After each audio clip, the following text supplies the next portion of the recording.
Bonjour à tous, aujourd'hui avis comics sur le tome 2 de Green Lantern, Terre 1, donc toujours de Corinna, Beko et Gabriel Hardman. Donc dans ce deuxième tome, on se retrouve 3 ans après les événements du premier, donc on a une petite ellipse, et nous avons les Terriens qui veulent avoir une relation pacifiste en fait avec une race extraterrestre, donc des Iliars. Et durant une réunion, vous avez deux vaisseaux, donc l'un terrien, l'autre hilarien, et le vaisseau hilarien va être touché par une attaque de fond. Et le fait que le vaisseau terrien se soit tourné en position de tir, hein, ça disculpe pas trop les terriens, bien sûr, ça les met même mettre devant, quoi. Donc ils se disent, putain, les terriens, qu'est-ce qu'ils cherchent en fait? Hal Jordan va être mis en cause en fait, va être mis en cause par rapport à sa trouvaille de l'anneau, le fait qu'il parle avec les extraterrestres, que plus il y a pas mal de menaces qui viennent sur Terre à cause de la découverte de cet anneau, nanani nanana. Donc le fait que Hal Jordan croit que c'est un crois que c'est un coup monté, quoi, tout simplement. Bien sûr, dans tout ce tome, ça va se dérouler là-dedans, hein, avec ce coup d'état ou quoi, qu'est-ce qui se passe, voilà.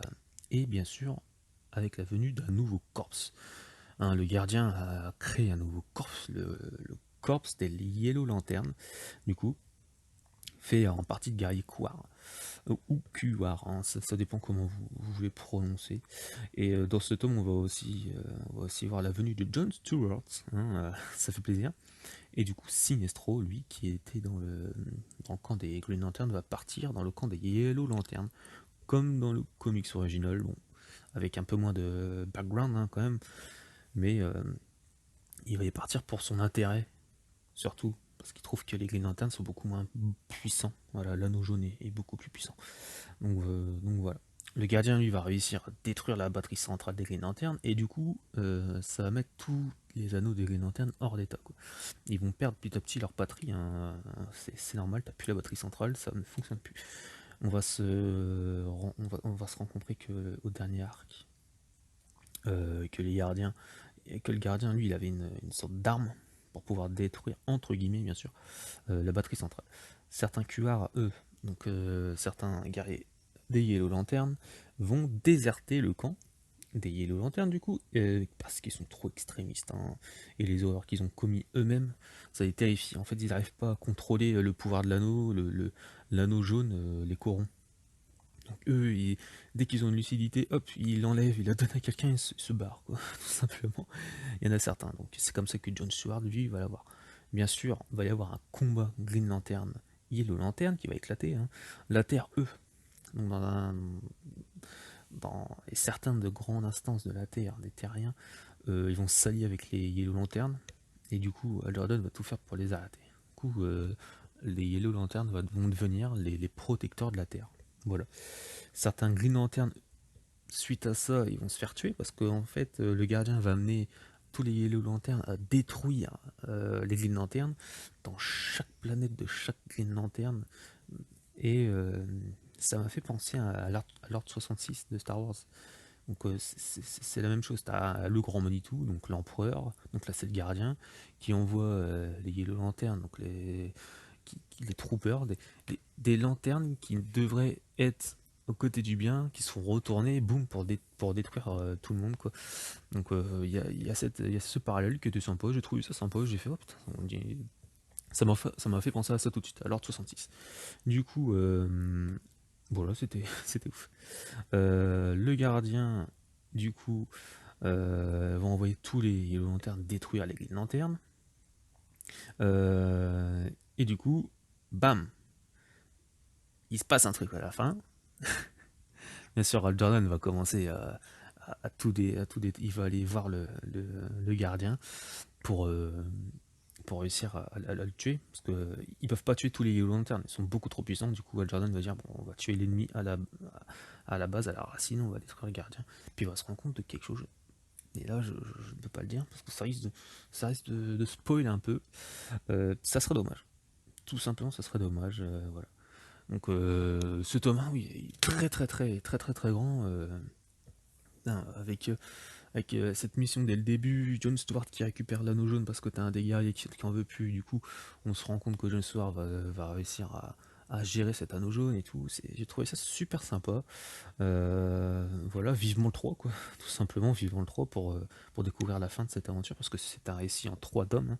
Voilà. Du coup, côté dessin, c'est toujours aussi bon, hein. Les vaisseaux, magnifiques, quoi, c'est dingue. Les jeux de lumière, comme je vous dis, comme dans le premier, quoi, c'est aussi bon. Ombre et lumière, nickel, la trame, nickel. Donc vivement le troisième, je ne sais pas du tout comment ça va se passer. Voilà. Parce que, ah oui, parce que, je sais pas ce que je peux spoiler. Sinon, alerte spoiler. Attention, attention, alerte spoiler. Voilà, j'ai annoncé, hein. 3, 2, 1, c'est parti. On nous balance du coup le multivers. Le gardien parle de multivers et d'univers parallèles. Et en fait, il n'a pas détruire la batterie centrale.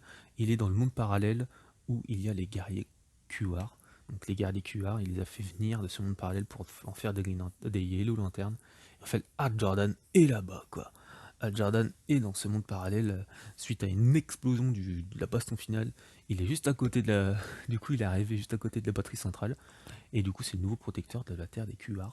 Mais à la dernière page, les 2 dernières pages, je crois, c'est toujours 3 ans plus tard. Donc, suite au combat final du gardien contre Hal Jordan, donc il y a eu cette explosion. Il a fait un voyage,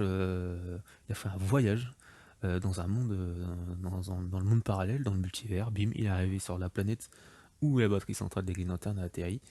Et 3 ans plus tard, c'est devenu le protecteur de la planète QR. Et il y a un des, il y a un des, il y a un des QR, donc un des citoyens qui l'appelle le gardien, au secours, au secours. Et il sort, il fait, il dit, je t'ai dit de ne pas m'appeler le gardien. Je déteste ça. Bam, ça met les bases, ça donne envie de lire la suite, quoi. Ah, ça donne envie de lire la suite. Donc voilà, c'était sympa. Donc vous pouvez me mettre un commentaire pour me poser des questions ou si j'ai des bêtises, ça se peut, hein, ça arrive, ça arrive. Voilà, mettez un j'aime si vous avez aimé. Et voilà, pour moi c'est toujours aussi bon. Le Green Lantern, c'est génial, quoi. Il y en a pas beaucoup, on se lance, il faut y aller, quoi. Faut prendre ce qu'il y a. Green Lantern, voilà. Là, ils en ont balancé 2 d'un coup, donc le tome 3 de Morrison et la Terre 1, tome 2. Je sais pas ce qu'ils vont nous sortir après, j'espère qu'ils vont. Urban va nous sortir d'anciens récits de Green Lantern parce que là, on va avoir le tome 7, si je me trompe pas, tome 6, non, tome 7 de Jeff Jones présente Green Lantern, mais ça risque d'être le dernier. Et après ça, plus rien. Après le tome 3 de Terre 1, peut-être la suite de Morrison, mais j'ai pas lu le tome 3, donc je ne sais pas s'il va en avoir encore beaucoup. Ah là là, toujours pas assez de Green Lantern, mais bon, on croise les doigts, ça devrait le faire. Donc voilà, merci à tous, et j'espère que vous avez aimé, puis merci, puis à la prochaine pour un prochain avis comics. Salut.